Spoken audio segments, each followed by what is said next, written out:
In this video, you're going to cover output parsers. Now, it's easy to get textual output from an LLM, a large language model. However, it can be slightly more difficult to get structured data. As a software engineer, or when you're building a product, it can also be quite useful to use LLMs or large language models to extract structured data out of them. Now, there's an easy way we can do this inside of the LangChain package, and what this is called an output parser. So let's have a look at that. Just like we've done in the previous lessons, we'll be using the chat model and the chat prompt templates, importing our chat OpenAI class.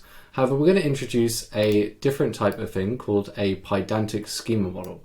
And a pydantic is a great library for defining interfaces and types within inside of your Python code.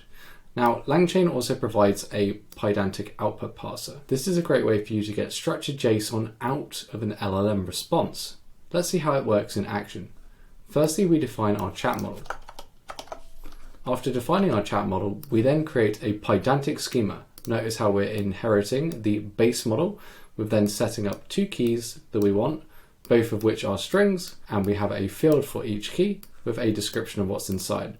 We then set up our output parser, passing in the pydantic object, so in this case a joke. Then you set up your prompt template. I answer the user query. We notice how we put the format instructions here and the query. We do a system message prompt template, so we're making a system message, and then we make our chat prompt. And we do our chat prompt template from messages, only passing in a single system message prompt. When it comes to initializing the messages, what we do is we do our chat prompt.format prompt, and we pass in the format instructions. And we get these from this parser.get format instructions. If we have a look at what these look like, this is what it says here. So the output should be formatted as a JSON instance that conforms to the JSON schema below. And it gives some kind of detailed overview of what that should be, right? And so what we end up with is our formatted messages. So we can just have a look at these. And then you can see we've got our one system message with the content. Cool, so then we can run our chat model. And let's have a look at the output that we got back. So we've got back this setup, and we've got back the punchline. And we can see here, we can ask the previous output parser that we've defined with the .parse method, passing in the result.content. You can now see that we have a look at this. We've actually got our pydantic object, right? We can look at the .setup or the .punchline. We can even convert this into a dictionary, right? So I can go here and I can go dict. Right, so I can guarantee you we've got a pydantic model. So this is a great way that you can easily customize a model to give you some output. Now you can even change the types of models you have inside of here. So you could even have like another one, you could have like jokes, right? So we could go up here and say class jokes, and we can have a base model which is using a typing, and we'll say let's import a list.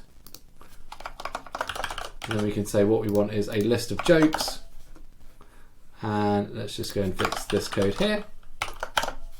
Cool, so now we're saying we have this list of jokes, and then we could just change our output parser here. There's one line here. Rerun all this code. And then we could pass this. And now see how we get a different data structure where we get a key and a list of jokes, right? So it's very easy for you to do this kind of stuff, right? Where you can decide on what your output parser is going to pass, and then you'll be able to get the various bits of information. So you can see I can do .jokes, and then we end up getting a joke here, right?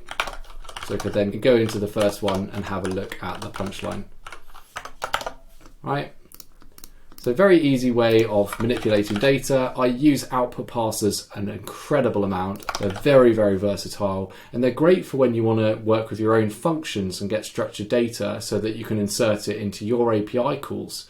So yeah, have a look at those. It's also worth mentioning that there's a variety of different output parsers that you have available. I showed you the most generic and flexible one, which is the pydantic JSON output parser. However, there are other ones such as the list parser, the datetime parser, enum, even one for automatically fixing any type of response that you get from your LLM, which is broken. You can try and auto fix that using a parser, and with the retry parser too.